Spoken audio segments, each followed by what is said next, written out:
Morning everybody. It's very fitting that we have included acknowledgement of our Anzacs today, because the people in the Defence Forces are also workers who get killed and injured at work. But today is an international day when unions, workers and community members remember those who have been injured or killed at work and renew our commitment to fight for the living. Every one of you here today has either lost someone, knows someone who has been injured or fallen ill through work. Workers' Memorial Day commemorates those workers throughout the world who were killed and also those who may be persecuted because of their union activities in the workplace. It was first observed in 1989 and became an international day in 1996, and we've been celebrating it here in Queensland since 1998. Every year, trade unionists around the world join in with people at work sites and in other community forums to mark April 28th in recognition of those workers who have been killed or injured on the job or who suffer a work-caused disease such as asbestos. Decades of struggle by workers and their unions have resulted in significant improvements in working conditions, but the toll of workplace injuries, illnesses and deaths remains unacceptable. In the last 12 months, we've had 31 fatalities reported to Workplace Health and Safety Queensland. At least 5 of these were truck drivers and 8 were construction workers. And they're just the ones that we know about. Many deaths are not reported in the statistics. For example, the asbestos-related diseases because of their latent onset, the exposure to chemicals that people are facing in the workplace, the exposure to nanotechnology, which will be the new asbestos in about 20 years' time.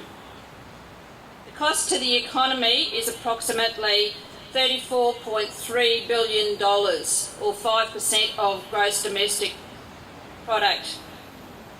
Only 3% of those costs are borne by the employers. 44% is borne by workers and their family, and 53% by the community. I am pleased to have a good news story today. I was looking through old speeches from over the years, and we were reporting a couple of years ago regularly over 100 deaths in a year. So coming down to 31 means that something is actually working and that the structures in the workplace are helping to make it safer. At the moment, there is a parliamentary inquiry into the Queensland Workers' Compensation System.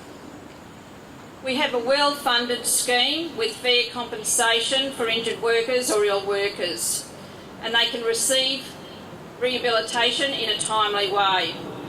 Workers are covered to and from work, and if a worker is injured or becomes ill due to an employer's negligence, an action can be taken under common law against that employer.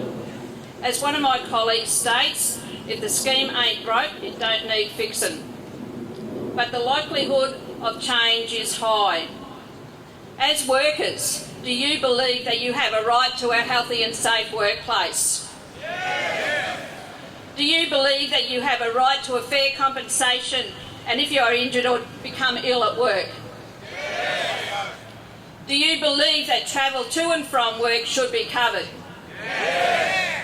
And do you believe that if you receive a serious injury and your employer was negligent, that you should have the right to take an action against them?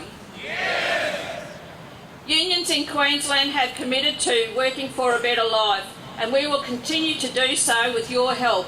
So please join up to the Stand for Queensland campaign and help us fight any changes to the workers' compensation system. I'd like to introduce the next speaker, is Frank Black. And Frank comes from the Australian Trucking Association and has been a very strong advocate for the Safe Roads campaign run by the TWU to reduce loss of lives on our roads. So welcome Frank to the lectern. Thank you.